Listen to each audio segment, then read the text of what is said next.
It didn't take long for me to realize that something was amiss. Usually nobody would suspect me, a quiet little bookworm, of having so many creepy little, though I regret to call them this, fetishes. It wasn't as if I didn't know such things were wrong. It's just that I didn't think any harm could be done if I just thought about them and didn't act. Only one part of the whole thing began to worry me. I used to separate what I do to soothe my hormones and what I did to soothe my mind separately. Then I found myself disgusted when I noticed what the combination of both did to me. It scared me, and eventually that fear grew into excitement. And soon this became my little piece of paradise. I knew it was sick, but letting my imagination roam was completely harmless, right? I remember just falling back on my bed behind a locked door and letting my hands slip between my legs, finding a fulfilling satisfaction as I closed my eyes and let my fingers tease around wet panties. This wasn't too different from what I had done as a teenager, but however, what was on my mind was quite different. I used to think of the boys I wanted to lure into my bedroom, but was always too shy to. I even had the occasional fantasy of women I admired.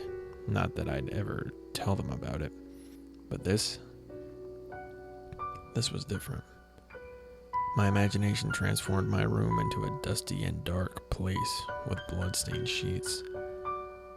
In fact, the coppery scent of blood overtook my senses for a moment, only to cause me to snap back to reality.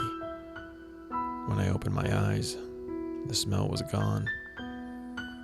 I always did have a powerful imagination. This continued for a few more months. Every time the thoughts got more and more vivid.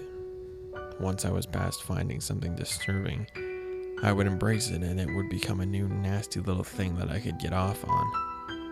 I only shook myself from one thought that kept returning.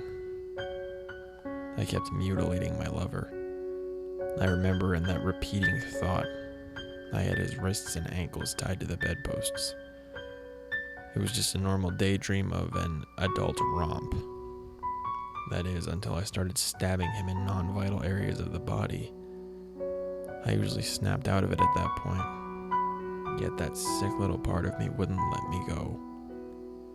I carved my name into his chest as he screamed in pain, his cries muffled by nothing other than my left hand. Though he struggled and flailed, I only stayed where I was. No amount of what he could do while bound would buck me off. I admired my work, removing my left hand from his mouth. Of course, he began to accuse me of being a crazy bitch. I refused to hear it all. I grabbed a pillow and held it over his face until his body quit thrashing. He had lost consciousness. I tossed the pillow aside and looked down to him. He looked like he was sleeping. He looked so peaceful.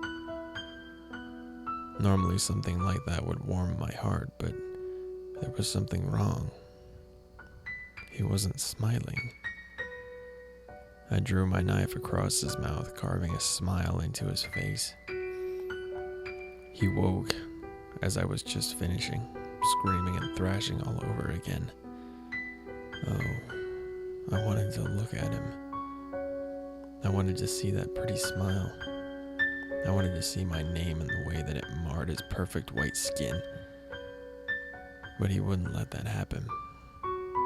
I kissed his bloody mouth, and the last thing it did was soothe him like it used to. He cried and I licked away the tears. The tears and the blood mixing only made my heart race. It was like I was in love for the first time. I opened my eyes this time. I opened them and then I saw that it wasn't my imagination anymore. I pulled my mouth from his and stared down to him. Tears continued to streak his cheeks and the fresh wounds I had left on his face were still bleeding. My heart was throbbing in my chest and I drew my hands up to my face to gasp in shock. It wasn't my imagination. What about all those other things I dreamed up? Had I done those too?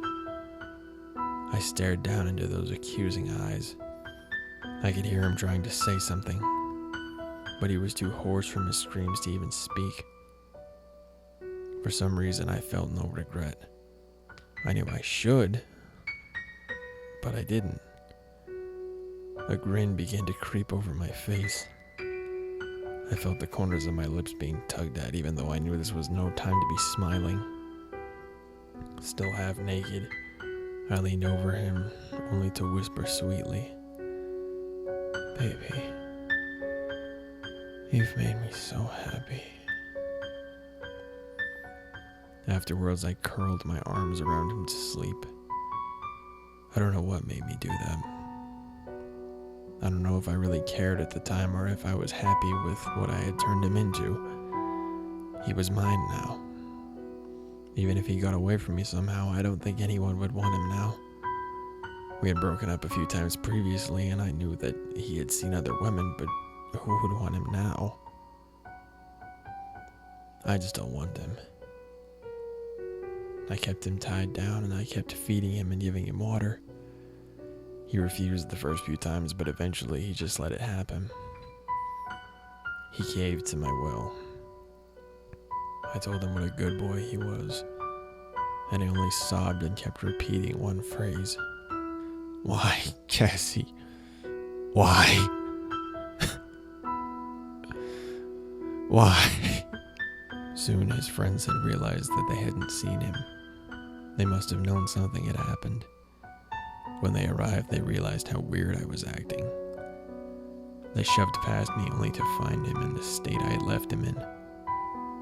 I knew that I was officially fucked. That's how I got where I am now. I'm in a mental institution. I never heard from Jason again, but now I have other focuses. I close my eyes and my fantasies come to life. I'm actually quite happy this way. I only regret one thing. I wish I could taste the combination of blood and tears again.